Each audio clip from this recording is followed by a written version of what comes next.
this panel is asking the question, how does science benefit society? And as Serge has just outlined, and as I think probably everybody in the audience agrees, the benefits are many and various.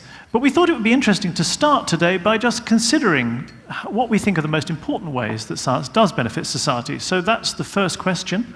And let's start with you, David. Oh, the easy question? The easy question. Yeah. What would you like to highlight?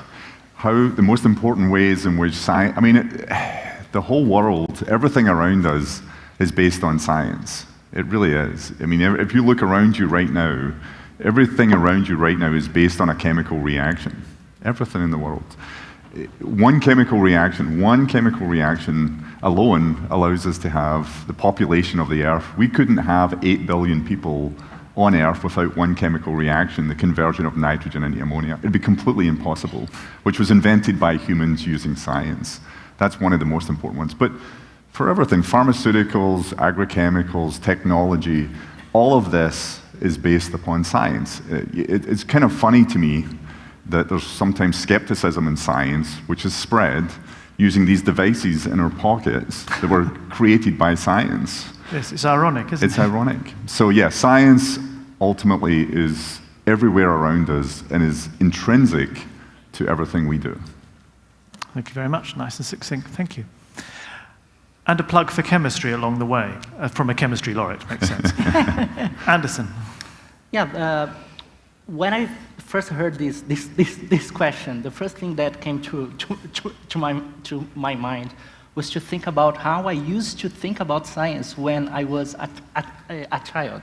And it's funny to see that back in that time, I used to see science as something completely artificial, something that doesn't exist in real life. For example, now I am a biologist, but the structure of a cell, I thought back in my early ages that was something that someone created. It's just a concept. It doesn't exist in real life.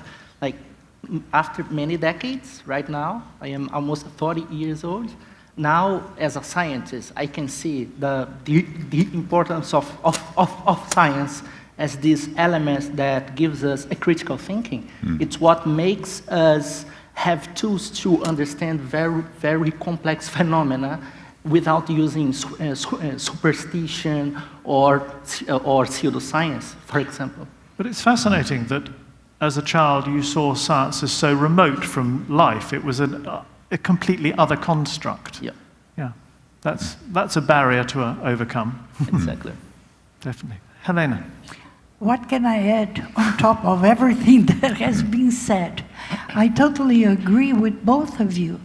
And what I would like to mention maybe is not how science can benefit society, but how society can control science. Not control in the sense of forbidding, but the use of science. The dual use that you can get of some scientific outputs, just like the internet. Now it's freedom, it's over everywhere, and people can put lots of wrong information, just like vaccines. So science is for good. And like Professor Serge, like Serge just told us, how can we do that science really nowadays benefits society? And that's just something that I would like to add to the discussion. But it is interesting you use the word control, because that is a difficult word. I mean, the relationship between science and society is not an easy one to navigate. You're true. It's true. It's not a control of the scientific community, but how do we control codes in the sense of getting the best indeed for the society? Here in Brazil, we thought that maybe we got rid of this misleading, but it's not true. They are still there. And they are very active. People that are against science, even though they use science, because they benefit in health, they benefit in education, but that's the control that I'm saying. During the COVID pandemic, there was a reversal, and trust in science increased globally. It seems to be diminishing again. Who knows? Anderson, please come in. Yeah, I could face the negative impacts of misinformation basically in real time during the pandemic, because right now, as let's say, as a virologist, back in the times of the pandemic, I was sometimes invited to explain very basic concepts in science, which for me they are basic, but for sure for a large proportion of the population they are not. They are not basic. They are not, let's say, trivial at all. And it was extremely hard to, for example, explain how a vaccine was made. What is it composed by? And I had to sometimes go all the way back to very basic concepts to then explain what the vaccine is made of. And that's not easy. So that somehow explains why we had so much misconception about the vaccine. And the one misconception that strikes me the most is that the vaccine was developed in only 1 year, which is not true. The technology behind it was being developed since a decade ago. And then a new virus came and made that new technology useful to tackle a new virus. Somehow getting across this concept that Serge mentioned of the usefulness of useless knowledge developed over decades and generations. Yeah, it's hard to get one's head around it. I don't know. But at the same time, we need all of this useless information, right? I mean, that's one of the things about the control aspect. There's these struggle in science. Science is big and science is messy. It's really, really messy. And there's times where we have grand challenges, climate change, sustainability, things we know about. But there's also lots of things we don't know about that in the future will be huge benefits for society that we haven't even begun generally to think about. And that's why you need big science, you need it to be messy, and you need people who are going to do things which at first look like there might not be any advantage or benefit to it. But ultimately will be. The internet is a great example. Before the internet, did we know we needed the internet? But as soon as it came along, it was enormous. Yeah. But we didn't sit around saying, we really need an internet. That sort of grew organically, pardon the pun, but it really did. But in a way, I mean, getting people to accept that also requires them to trust one. Right. And when you have something like climate change, which you could argue, I suppose, was caused by scientific progress, now science is being relied on for the remedy, that does require a lot of trust in scientists that, yes, take your time, do all this, this research which may not lead anywhere, and eventually it'll all come good. How do you build that trust is the question. Well, it's difficult. And it's difficult right now, I would say, because scientists themselves don't know the pace at which we're going to solve that problem. I mean, I'm a huge optimist. I believe we will solve the climate problem. I mean, for example, we are one catalytic reaction away from solving that problem in the world. It's a very difficult catalytic problem. There's a Nobel Prize in that. Yeah, there's probably two. But it's true. But it's also scientists have to also believe in it, and it's very, very difficult because you don't know something is possible till it's possible. Until you do it. And so that's where we are. But that's science. That's why it is the part that we all know is so important, because without it, we'll be in a huge amount of trouble. But with it, we can solve that problem. May I add? I think that's the fun of science. You don't know the result. Right. If you knew, you are not doing science. Right. You're just repeating. So the adventures, that's what makes science. I get always excited when discussing science, and mainly among young generation, because they need to believe that they are capable of doing whatever they want. And that's the fun of science. It's the best profession, because you don't have a boss. The boss is yourself. I believe that one way how we can build trust on science is basically explaining science, is explaining how it works, explaining the, let's say, scientific method, not only the discovery. Because if we explain the discovery only by itself, it sounds like magic.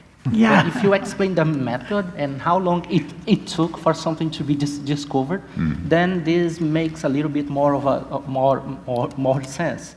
But to do that, we need to get more involved in events like this, to do science communication, but not only from scientists to scientists.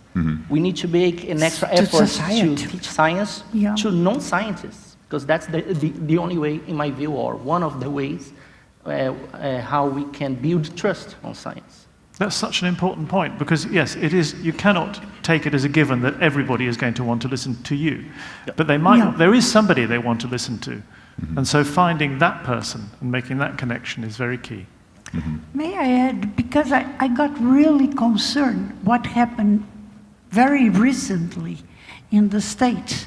I thought that evolution, we had already set up the road for that, and now coming back to the discussion of intelligent design, it's back. That's the point. How come? We need to communicate.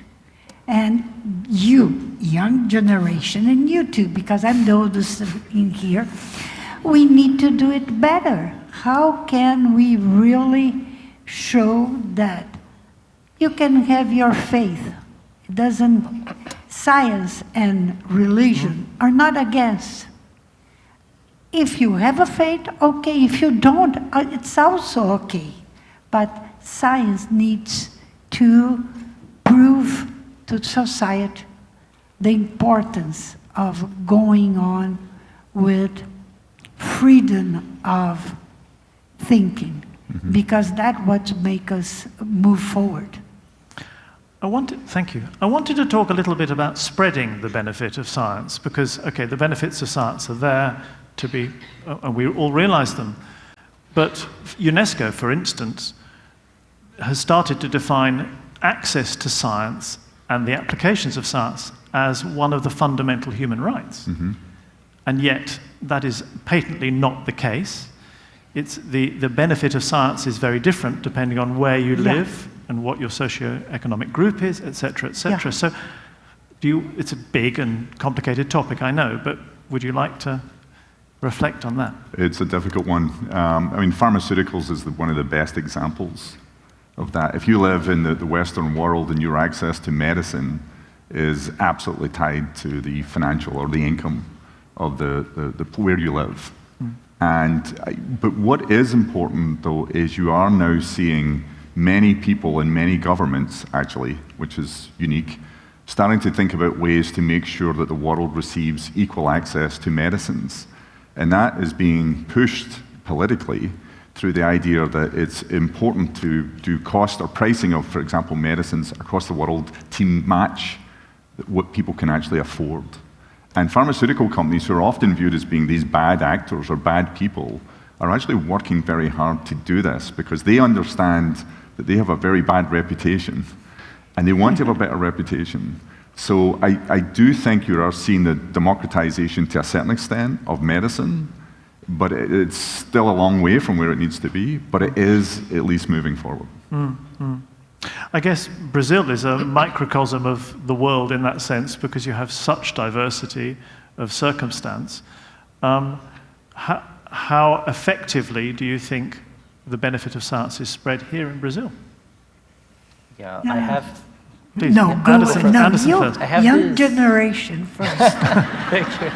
I have this opinion that, unfortunately, the benefits of science for the average Brazilian is not being transmitted in the way it should, especially in schools. I am myself, as I mentioned in the beginning, a former student of public schools here in Brazil. And I could see how much I didn't know about science once I left school. So if we do not invest more on on science education, to raise the level of science literacy among the population, they will be left without the requisites to understand even more advanced science. If they don't know the basics, it's very hard to explain the more advanced discoveries. Absolutely. But when it comes to something like access to medicines or... Yeah, please, Helena. Yeah, here in Brazil, we have I'm very proud of this, SUS. We have one, it was based in the system from England, UK, but here it's indeed universal. And most of the not the top medicines, like the ones generated by biology, those except for vaccines, which are given free to everyone, I think that's a model that we are proud of having. But if you go to education, and as you pointed out, scientific education, we are far, far from what's necessary. We have a huge gap between public schools, most of public schools for elementary and medium school, than with private.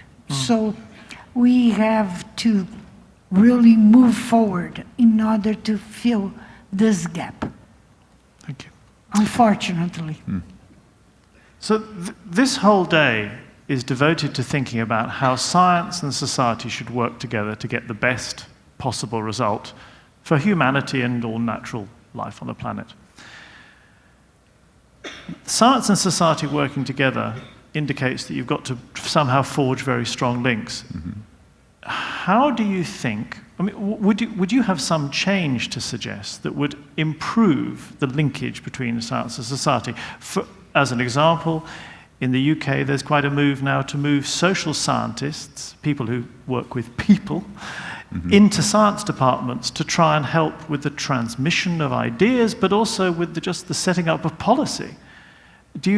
Is there anything that can, please? Yeah, I mean, this is something I think we'll talk about later today, is communication in science, and I think it's an incredibly important topic, because I think as scientists get more and more and more involved in our subjects, sometimes we get further and further away from society, at least the information, and how to explain the information. And so this ability for the general public to appreciate what science is actually bringing and the problems that we're facing.